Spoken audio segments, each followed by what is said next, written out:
Hey everyone, welcome back to Double D Guitar. If this is your first time, welcome. And if it is your first time, maybe consider subscribing. What I like to do here is budget gear stuff. Today I'm doing some follow-up stuff to the Tank G from M-Vave. And I really dig this thing now. It started off as something that I didn't think was all that great. It had some issues. But M-Vave has been doing what many companies, boss, I'm looking in your direction, have not done, which is really follow up with their products. And I mean really follow up, not just an update or two here.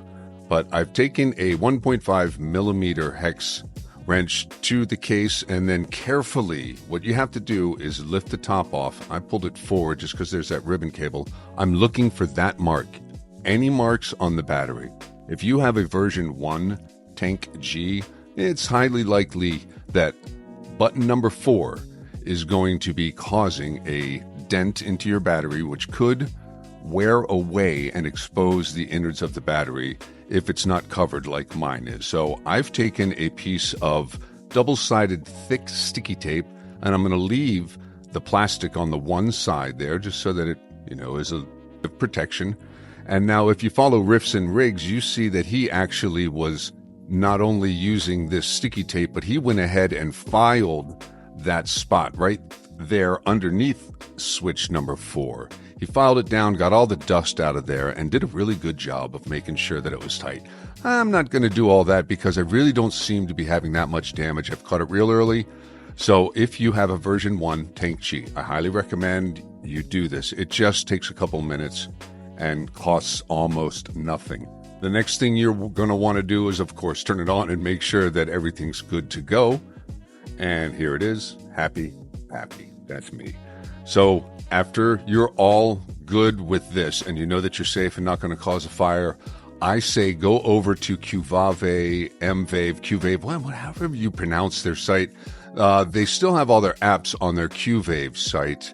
So you're going to want to grab the latest upgrade and the latest version of MEFCS for whichever operating platform you're using. If you're on a Mac, like I generally use my Mac, but I can't use the AND software with it, I'm going to show you guys a little trick later on. Also, get the M upgrade and grab the AND software. If you don't have the AND software, you're going to have to get the initial AND, and then you're going to have to do the update. It's real simple. You just put some files in the proper spot.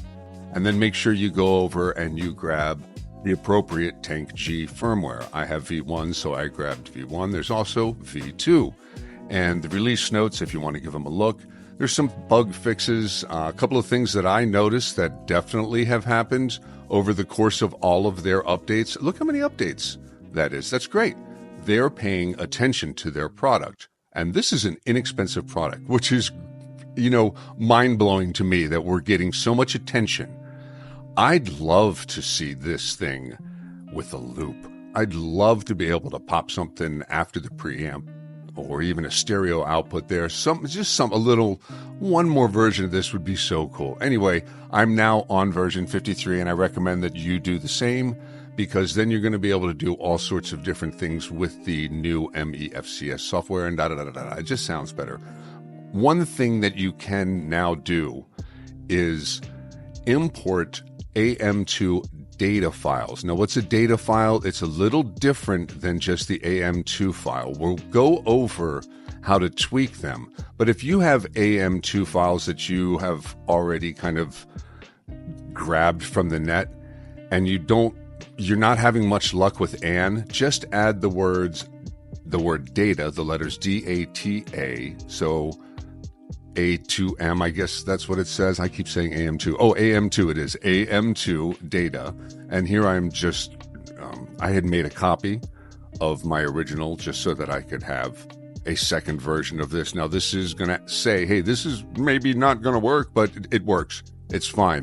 The thing you have to remember is that this is basically untweaked. Now, what does that mean? We'll get into tweaking in a little bit. If you've seen the AND software video that I did, you know what I mean about tweaking, but we'll go over that.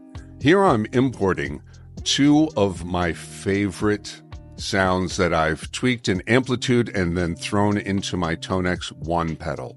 I have a SLO 100 set pretty clean, and then I have a 5150, and I love them. I've turned off the cabinet modeling so that you can add your own cabinets. In the folder that will have all of these tweaked presets, I will include the cabinet that I've been using on this demo and that I very much enjoy using. So I'll make sure that that's in there in the IR folder. And what I'm going to go ahead and do is grab all of my presets from preamps so far and tweak them for you guys.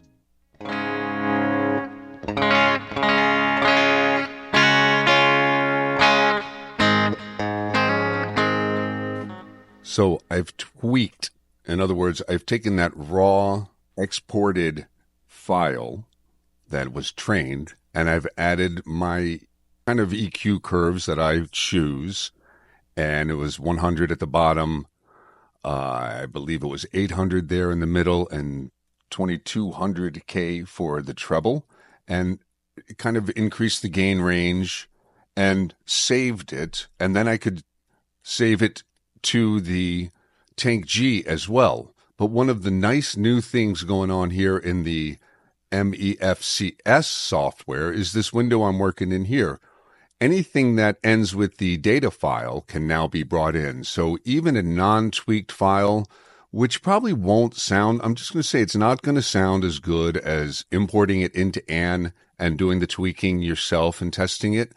But if you just don't want to mess with the Ann side of the program, you can now grab these data files that I'll make available, or if you already have some AM2 files, you can rename them, or you can export them from your Ann app and save them, and they will be called data files. And now you can bring them in straight to the tank from this software.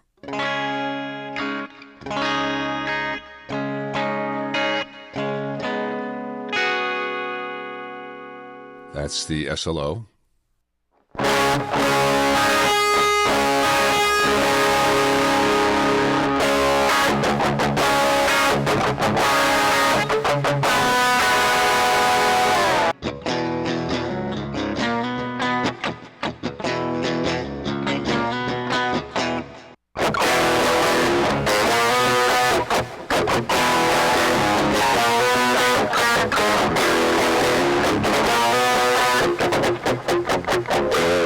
So now I have a cleaner preamp in preamp slot number 1 and a dirtier one in preamp slot number 2. And then I can save and tweak each preset and choose cabinets and add delay, the amount of reverb, the type of reverb, all that kind of stuff, and even the new modulation sounds that they've tweaked out.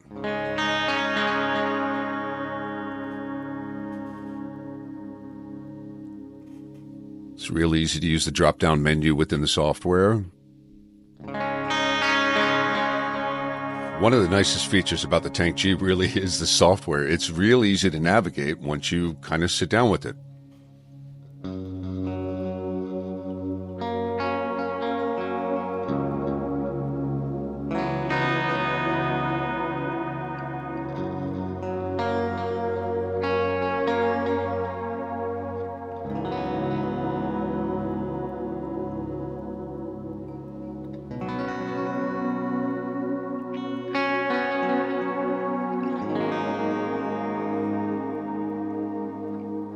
Dreamy.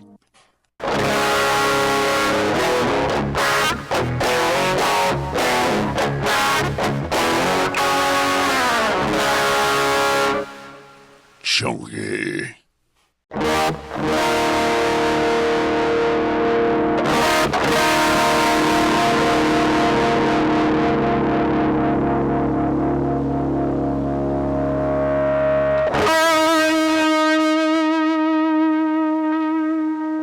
So for this sound, I just kind of goosed up the gain a little bit and the level so that I can have one with a little more delay and a little more gain, and then a kind of a chunkier one, and even a dotted 8th note thing going on this one.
So I will leave a link in the description below of this video. And in the folder, you'll have access to the tweaked files, but you'll also have access to all the raw files. Not the large raw files, but the AM2 files. And then you'll have another folder with the tweaked AM2 data files. I know it sounds confusing, but just remember that the data file is going to have these kind of tweaks where I've gone in and I've changed the EQ settings to something that just makes a little bit more sense as far as an amplifier preamp EQ curve. I did leave it at -6 and +6, and you can do all of this yourself within and you can import and export from here and save your files. If you find some of these are just a little bit, not to your liking, you can import it and then hit export. And it will save it on your computer as opposed to sending it to the Tank G. And remember, once you send it to the Tank G, you're just testing it. You still have to save it within the Tank G. So this is kind of an easier way to really get in deep and dirty. You know what I mean? With tweaking each of these preamps to your own liking as opposed to just my general EQ snapshot that I've applied to all of them to make them usable right off the bat. You might find that a couple of these Boss ones, that low end curve is just a little steep. Maybe it should be 120 instead of 100, and it's a little bit dark. So depending on where that EQ range sits for your ears, you can still open the AND software, import these files, tweak them a little bit more to your liking, and then export them just like I'm doing here. I'm renaming them as I go just so that I can keep track of what is what. But like I said before about the ToneX preamps, all of these Boss preamps as well, they do not have an IR on them. I will make sure to include in the folder the IR that I used. It's from Forward Audio. It is a free one. I'm not giving you access to something that's paid for or anything like that. Ooh, some illegal stuff going on. No. It's just going to be right there in a folder right at the very top that says IR from video. And it's a great IR cabinet to get you started. Sounds a lot better than any of the included ones in the Tank G.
I really like the way that this one cleans up from the guitar when you roll the volume down. Hey, you guys, thanks for watching the video, and leave a like if this is your kind of thing. I'll see you in the next one.